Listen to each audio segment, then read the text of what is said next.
Hello everyone, welcome to our YouTube channel. So आज हम जो जेके एसएसबी ने जो JK P constable JK police constable की पोस्ट निकाली है 4002, जैसा कि आप सब जानते हो ये कितनी बड़ी अपॉर्चुनिटी है हम सब के लिए, आपके लिए। सो इसके लिए प्रिपेयर कर रहे हो हम, यकीन है कि आप सब इसके लिए प्रिपेयर कर। सो मोस्ट इम्पॉर्टेंट जो इसके लिए है आपकी, एक तो प्री वाई क्यू है और दूसरा सेलेबस। सेलेबस आप सबको पूरा रटा हुआ होना चाहिए। जेके एसएसबी का पूरा मंत्र है, या तो सेलेबस पढ़ लो या तो पी वाई क्यू के जितने भी जेके एसएसबी के पेपर आया है, जितने भी जेके एसएसबी ने पेपर ने कंडक्ट किए, वो सब आप सॉल्व करो, जिसकी वजह से आपको अंदाज़ा होगा कि जेके एसएसबी किस लेवल का पूछते हैं और कहाँ तक पहुँच सकती है। उसी रिलेटेड हमने ये सीरीज़ स्टार्ट की है जेके पी कॉन्स्टेबल। हम कंटिन्यूसली आपके लिए एमसीक्यूज़ लाएंगे। टुडे तो आज है, तो हम पीवाईक्यूज़ लाएंगे जो प्रीवियस ईयर पेपर है जेके पी कॉन्स्टेबल का। आज हम वही डिस्कस करेंगे, लेकिन विद दिस रिगार्ड्स आगे से हम क्या करेंगे, जितने भी हिस्ट्री, ज्योग्राफी, पॉलिटी के पीवाईक्यूज़ है जेके एसएसबी ने पूछे, वो सब हम डिस्कस किया करेंगे, ताकि इससे आपको पता चले कि आपको कितना पता है और आपको कितना पढ़ना है, कितना डीप जाना है। जैसे कि आप देख सकते, टुडे सिर्फ हम जनरल जो जीके वाला पार्ट है वो डिस्कस करेंगे। जो जीके वाला पार्ट है, इसमें जीके वाले क्वेश्चंस वही सॉल्व करेंगे। इंग्लिश में तो रीजनिंग दूसरे सर करवाएंगे। पहला ही क्वेश्चन, जो क्वेश्चन नंबर 2 अगर हम देखेंगे तो minimum voting age of in India is, जो मिनिमम वोटिंग एज है हिंदुस्तान में वो कितनी है? 18 ईयर्स। ये सबको पता ही होगा, इतना आसान क्वेश्चन है। तो ज़्यादा डीप इससे हमें क्या पता चलता है, ज़्यादा डीप नहीं पढ़ता है, नॉर्मली रखना है, तो ज़्यादा डीप नहीं पढ़ना है। दूसरा पार्ट, जो पहला क्वेश्चन पॉलिटी का है, दूसरा भी, तीसरा तो रीजनिंग का है, चौथा रीजनिंग का भी अगर आप देखो उतना ज़्यादा डीप नहीं गए, थोड़ा सी CAT अगर हम लिखेंगे DBA, वो +1 क्या है, +1 क्या है, T+1 U। DOG इसी तरह E, O के बाद क्या आता है, G के बाद क्या आता है, वही। ज़्यादा डीप नहीं गए हैं, तो मिनिमम प्रैक्टिस चाहिए आपको। आप प्रैक्टिस करते रहो, you will get through this. आपको PYQs इंपॉर्टेंट है इसके लिए। तो क्वेश्चन नंबर 4 है, ये जीके वाला पार्ट है, पॉलिटी का क्वेश्चन है। प्रेम्बल से आया है कि इनमें से कौन सा वर्ड है जो प्रेम्बल में मेंशन नहीं है। आपको सिंपली क्या करना है, पूरा प्रेम्बल रटना नहीं है, देखना है सिंपल से प्रेम्बल। अगर आपको 1-2 बार भी पढ़ लिया होगा तो आपको पता चलेगा कि प्रेम्बल में सोशल डेमोक्रेटिक और सोशलिस्ट तीनों दिए गए हैं। और वेलफेयर की बात कौन करता है, वेलफेयर स्टेट की बात करता है DPSP। प्रेम्बल में वेलफेयर, तो ऑप्शन नंबर D इसका आंसर होगा।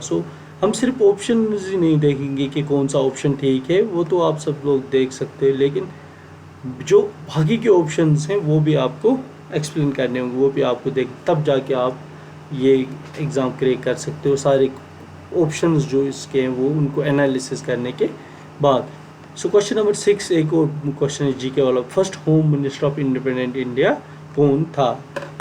इसका क्वेश्चन आंसर तो बी पार्ट है, सरदार वल्लभ भाई पटेल। लेकिन आपको बाकियों के बारे में भी थोड़ा थोड़ा पता होना चाहिए। ये तो एक तो पैटर्न पता, जो first home minister of India, इसी तरह first president, first prime minister, ये सब चीज़ें आपको याद करनी होगी। इसी हिसाब से इसी को बोलते PYQ एनालिसिस। आप ये नहीं कि PYQ देख लिया उसका आंसर पता चल गया तो हो गया, ये नहीं, पूरा आपको पता होना चाहिए कि प्रेसिडेंट कौन है, प्राइम मिनिस्टर कौन था इंडिपेंडेंट इंडिया का। इसी तरह एक और chemical name of table salt, तो केमिस्ट्री का क्वेश्चन है, इसका ऑप्शन नंबर C आंसर है, सोडियम क्लोराइड। इसी तरह ये भी आपको याद रखना पड़ेगा। इसी तरह क्वेश्चन नंबर 9, रिवर नाइल जो है वो कहाँ से फ्लो करती है? वो इजिप्ट से फ्लो करती है। River Nile, river Amazon river, ये सब आपको पता होनी चाहिए। इसी तरह हुई is the chief justice of supreme court of India, ये तो करंट वाला पार्ट है, ये आपको नहीं करना। आज का अगर आप याद हो chief justice of supreme court कौन है, इसी तरह ये करंट वाला पार्ट है। क्वेश्चन नंबर 11 है, विच गेम में सैन्य नेवल किससे रिलेटेड है? बैडमिंटन से। इसी तरह ब्रिटिश ऑफिसर जो रेस्पॉन्सिबल था जलियांवाला बाग मैसेकर के लिए, इतना आसान क्वेश्चन है, जनरल डायर, आप सब ने रोज़ सुनते होंगे इसका नाम। और फिर है भजन सोपुरी। भजन सोपुरी किसके साथ एसोसिएटेड है? संतूर से। तो आपको कश्मीरी म्यूज़िक के बारे में भी थोड़ा थोड़ा पता होना चाहिए। ज़्यादातर क्वेश्चन मॉडर्न हिस्ट्री से ही पूछे, जैसे कि ये question number 15, who among the following was called frontier Gandhi, frontier Gandhi किसको बोलते थे? उसको खान अब्दुल गफ्फार खान, खुदीराम बोस, मोहम्मद अली जिन्ना, लाला लाजपत एक्सट्रीमिस्ट थे। इसी तरह मोहम्मद अली जिन्ना पाकिस्तान को जिसने सेपरेट किया इंडिया से, वो थे। इन सब के बारे में आपको थोड़ा थोड़ा जानकारी होनी चाहिए। थोड़ा बहुत ये टफ क्वेश्चन था, यूजुअली पता नहीं होता है, लेकिन फिर भी इतना भी अगर आप नॉर्मल मॉडर्न पढ़ोगे तो आपको पता चल के जाएगा। इसी तरह डांडी मार्च किसके साथ एसोसिएटेड था? आप सबको पता डांडी मार्च किसके साथ एसोसिएटेड था? नॉन सिविल डिसोबीडियंस मूवमेंट से, सॉरी।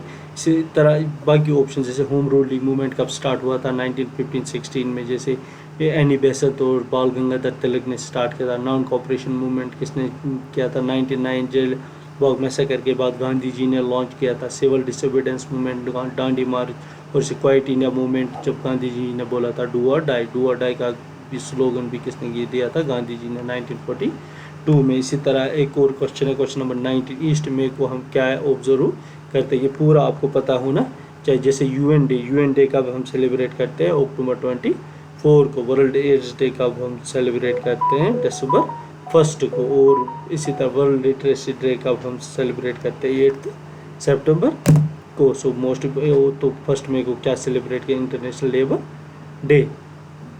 सो ये जो भी डेज है इंपॉर्टेंट, ये आपको पूरा इसका लिस्ट अगर आप चार्ट बना के सामने चिपका दोगे तो आपके लिए बहुत ही सही रहेगा। सो बार बार इसको देखने के बाद ये आपको याद रहेगा, ऐसे तो याद नहीं रह सकता। इस तरह डांडी मार्च, ये पूरे आप जितने भी मूवमेंट्स हुए थे, लॉर्ड कर्जन की जैसे पार्टीशन ऑफ बंगाल हुआ था, 1909 पार्लियामेंट रिफॉर्म्स हुए थे, 1915 में होम रूलिंग मूवमेंट, 1919 में क्या हुआ था, 24 में गांधी जी जो प्रेसिडेंट थे, फिर इसी तरह Simon commission, first round table conference, second third, quit India movement, naval mutiny, ये सब आपको याद रखने होंगे। इम्पोर्टेंट जो मेन मुद्दे, इंडियन नेशनल कांग्रेस कब बनी थी, ये आप सब अगर आप याद रखोगे तो इसका एक चार्ट बना लेना टाइमलाइन के साथ, तो आपका हो जाएगा। मॉडर्न का ये इतना ही इम्पोर्टेंट है, मेन मोटे चीज़ आप याद रखो। तो ये लो हैंगिंग फ्रूट्स भी हैं, ये ज़्यादा टफ नहीं आता मॉडर्न। सो इसके बाद क्वेश्चन नंबर 20, अगर आप जो फिज़िक्स से पूछा गया है कि जब अगर हमारी गाड़ी का जो साइड शीशा होता है वो किसका बना हुआ होता है यूजुअली, तो वो बना होता है कन्वेक्स का। 10th क्लास की साइंस में अगर आप देखोगे तो तो क्वेश्चन नंबर 21 अगर हम देखेंगे तो फॉलोइंग नेचुरल फाइबर इसमें कौन सा है? जूट नॉर्मली है, थोड़ा बहुत टफ भी अगर हम इसको कंसिडर करेंगे, फिर भी नायलॉन और पॉलिएस्टर, ये तीनों सिंथेटिक फाइबर है, और जूट जो है वो नेचुरल फाइबर है। इस तरह इंग्लिश का क्वेश्चन है, मैथ्स का क्वेश्चन है। मैथ्स के क्वेश्चन भी आपको थोड़े अगर आप प्रैक्टिस करते रहोगे अभी से, तो जब फॉर्म्स खत्म होंगी, जब एग्ज़ाम की डेट आएगी, तो फिर आपको दूसरी बार इसको रिवाइज करने के बाद आपको आसानी होगी। सो अगर हम क्वेश्चन नंबर 27 देखेंगे, which of the following latitude passes through India? Equator. अगर हम इक्वेटर कहाँ से पास होती है? Ecuador, Colombia, Brazil, Argentina, Chile, Namibia से इक्वेटर पास होती है। इक्वेटर हम जो इंडिया है, इंडिया इक्वेटर से नॉर्थर्न साइड में आता है। और सी पार्ट क्या है? ट्रॉपिक ऑफ कैप्रिकॉन जो इक्वेटर से नीचे वाले पार्ट को ट्रॉपिक ऑफ कैप्रिकॉन बोलते हैं, और 35 डिग्री और ऊपर वाले पार्ट को tropic of cancer. So tropic of cancer जो होती है वो इंडिया के थ्रू पास होती है। और किस स्टेट से पास होती है, कितने स्टेट से, ये आपके लिए इम्पॉर्टेंट हैं। तो 8 स्टेट्स है, Rajasthan, Gujarat, Madhya Pradesh, Chhattisgarh, Jharkhand, West Bengal, Tripura and Mizoram. Important question है, ट्रॉपिक ऑफ कैंसर किस स्टेट के थ्रू पास होती है? JKSSB यूजुअली पूछती है ये वाला क्वेश्चन, तो इस पे ध्यान देना। ट्रॉपिक ऑफ कैंसर किस स्टेट से पास होती है, और कौन सी स्टेट जो है वो सी के साथ टच करती है, कौन सी स्टेट जो इनलैंड स्टेट है, वो सब देख लेना आप, कितनी स्टेट्स हैं, वो भी इम्पोर्टेंट है। JKSSB नॉर्मली पूछते हैं, यूजुअली रिपीट ही करती हैं। सो इसके बाद अगर आप वैल्यू ऑफ 1045 है, तो 10th का क्वेश्चन है, इसका आंसर सी पार्ट है। इसी तरह कैपिटल ऑफ मलेशिया क्या है? कैपिटल्स ऑफ जितने भी इर्द गिर्द हमारी कंट्रीज है, भूटान, नेपाल, बांग्लादेश, पाकिस्तान, अफगानिस्तान, यूक्रेन, इनका देख लेना कि इनकी कैपिटल क्या है। जैसे यहाँ पे 4 ऑप्शन दिए कि बैंकॉक, कोलालमपुर, अबू धाबी और दोहा। अगर हम देखें बैंकॉक जो है वो किसकी कैपिटल है, थाईलैंड की। और ये अबू अबू धाबी किसकी कैपिटल है, अबू धाबी यूएई का कैपिटल है। और दोहा किसकी कैपिटल है, दोहा कतर की कैपिटल है। और जो मलेशिया की कैपिटल है वो क्या है, कोलालमपुर। और क्वेश्चन नंबर 31 अगर हम देखेंगे, जो term of member of the Rajya Sabha है वो क्या होती है, 6 ईयर्स होती है। और वायरस ये जो turnover of member of Lok Sabha वो यूजुअली 5 ईयर्स होती है। फिर जब तक गवर्नमेंट चलती है तो तब तक होती है। अगर हम देखेंगे जो राज्यसभा होती है ये परमानेंट हाउस होता है, ये कभी डिसॉल्व नहीं होते, कंटिन्यूसली चलता है। इसमें क्या होता है कि हर 6 साल में इसके 10% जो मेंबर्स होते हैं वो रिटायर होते रहते हैं और फिर उनकी जगह नए इलेक्ट किए जाते हैं। तो नए आते जाते रहते हैं कंटिन्यूसली। जो राज्यसभा है वो डिसॉल्व नहीं होती है। इसी तरह विच इज़ द, अगर हम देखेंगे एक और क्वेश्चन, सिल्क जो है वो कहाँ से ऑब्टेन किया जाता है, कोकून से। एंड उसके लिए कौन सा ट्री हमें चाहिए, मलबेरी ट्री। ये यूजुअली थोड़ा टफ कैटेगरी में आ जाता है, वो नॉर्मल पढ़ना है, कुछ ज़्यादा नहीं पढ़ना है। JKSS भी उतना डीप नहीं पूछेगी, 10th लेवल का एग्ज़ाम है तो आप थोड़ा बहुत भी पढ़ोगे आपका हो जाएगा। और हम कोशिश करेंगे कि हम अपने चैनल पे सारे जो भी MCQs हैं, जो भी PYQs JKSSB ने पूछे वो लाएंगे, और जिससे आपका क्या होगा, रिवाइज भी होता रहेगा। और हम उसको थोड़ा बहुत एलाबरेट करके पढ़ाएंगे ताकि आपको वो टॉपिक वहीं पे क्लियर हो जाए। उसके जैसे यहाँ पे क्वेश्चन दिया गया है, अर्थक्वेक और कॉजेड बाय अर्थक्वेक किसकी वजह से होती है, ये तो सबको पता, मूवमेंट जो होते हैं टेक्टोनिक प्लेट्स की उसी की वजह से होता है। लेकिन पूरा ये जो टेक्टोनिक प्लेट्स की मूवमेंट कैसे होती है, इसका ये किसने दिया था, हैरी हेस ने दिया था, कब दिया था, क्यों, कैसे, ये सारा पार्ट हम वहीं पे इसी क्वेश्चन के, जैसे डेनोडेशन क्या हुआ, अर्थस रोटेशन, अर्थस रिवॉल्वेशन, ये पूरा पार्ट हम वहीं पे डिस्कस किए करेंगे। सो हम कोशिश करेंगे इस चैनल पे पूरा आपके लिए फ्री में लाए MCQs, और वहीं पे आपके टॉपिक भी क्लियर करते रहेंगे। JKSS भी ज़्यादा डीप पूछती नहीं है। जैसे एक और क्वेश्चन है, MSJ ललिता चीफ मिनिस्टर किस से, करंट से आया है। तो उस टाइम ये शायद उसी टाइम इनका देहांत हुआ था। सो ये तमिलनाडु की चीफ मिनिस्टर थी, तो इसीलिए ये पूछा था। सो क्वेश्चन नंबर 38 क्या है, who compose the famous song सारे जहाँ से अच्छा, किसने गाया था, एवरीवन नोज, अल्लामा इकबाल ने गाया था सारे जहाँ से अच्छा। और बंकिम चंद्र चटर्जी, BC चटर्जी ने क्या गाया था, जो नेशनल सॉन्ग है हमारा वो किसने, वंदे मातरम, वो किसने गाया था, बंकिम चंद्र चटर्जी ने। और रविंद्रनाथ टैगोर ने हमारा जो नेशनल एंथम है जन गण मन, वो किसने गाया था, रविंद्रनाथ टैगोर ने। इसी तरह क्वेश्चन नंबर 39 अगर हम देखेंगे, who is supreme commander of Indian arm force किसको बोला जाता है, प्रेसिडेंट ऑफ इंडिया को बोला जाता है, प्राइम मिनिस्टर ऑफ इंडिया को। प्रेसिडेंट ऑफ इंडिया जो होता है वो फर्स्ट सिटीजन ऑफ इंडिया, तो जो भी डिसीजंस लेती हैं कैबिनेट, काउंसिल ऑफ मिनिस्टर्स, वो सारे किसके नाम पे लिए जाते हैं, प्रेसिडेंट के नाम पे। इसी तरह क्वेश्चन नंबर 40 अगर हम देखेंगे, in which year quit India movement was launched, quit India movement कब लॉन्च हुआ। जैसे आप देखिए, अगर आपने पिछला जो क्वेश्चन एक आया था इसी में, उसमें पूछा था कि डांडी मार्च किसके साथ, तो उसमें ऑप्शंस में दिया था क्वाइट इंडिया मूवमेंट। तो वो अगर हम वहीं पे क्वाइट इंडिया मूवमेंट को पूरा अच्छे से देख लेंगे, सो यहाँ पे ये क्वेश्चन हमारा बन जाता। क्वाइट इंडिया मूवमेंट किसने लॉन्च किया था, गांधी जी ने। कब किया था, 1942 में। तो आसान था। इसी तरह जो क्वेश्चन नंबर 44 है, आज़ाद हिंद फौज किसके साथ एसोसिएटेड था, आज़ाद हिंद फौज कब बना था, सिंगापुर में बना था 21 अक्टूबर 1943। और किसने बनाया था, सुभाष चंद्र बोस। और सुभाष चंद्र बोस ने क्या बोला था, give me bullet I will give you freedom, तो मुझे खून दो मैं तुम्हें आज़ादी दूंगा। और ये स्लोगन किसने दिया था, सुभाष चंद्र बोस ने। और बाकी जवाहरलाल नेहरू, चंद्रशेखर आज़ाद, भगत सिंह की फांसी कब दी थी, भगत सिंह को शहादत कब मिली थी, 1931 में, जब राउंड टेबल काउंसिल हुई थी।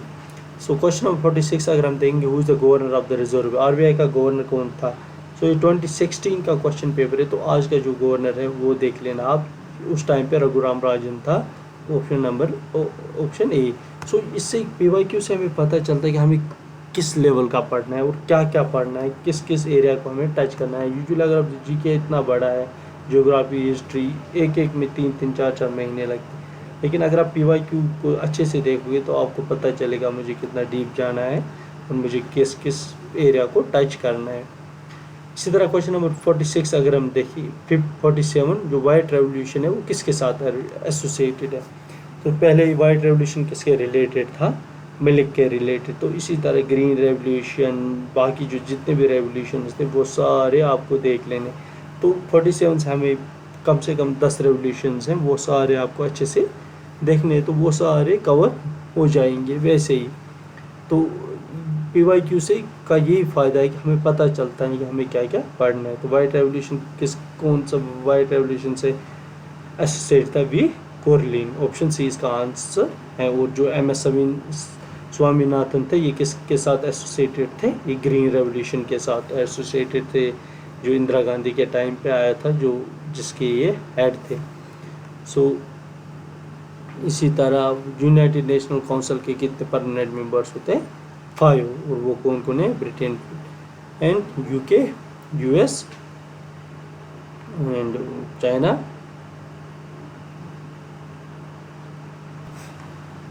कौन कौन है, China, France, Russia, China, France, UK and China. So easy है ये वाला। तेलंगाना किसके साथ, किसके से अलग हुआ था, आंध्र प्रदेश से। तेलंगाना की कैपिटल क्या है, हैदराबाद, ये भी देख लेना आप, हैदराबाद। और आंध्र प्रदेश की कैपिटल क्या है, ईटानगर। सो इसी तरह क्वेश्चन नंबर 50 अगर हम देखें, द्रोणाचार्य अवार्ड किसके रिलेटेड दिया जाता है, सपोर्ट्स कोच के रिलेटेड। सो इससे आगे हम कल वाले वीडियो में करेंगे। सो क्वेश्चन नंबर 50 तक आज हम रखेंगे। सो इससे आगे हम कल करेंगे। So do share and subscribe our YouTube channel. So हम आपके लिए फ्री पूरा लाएंगे।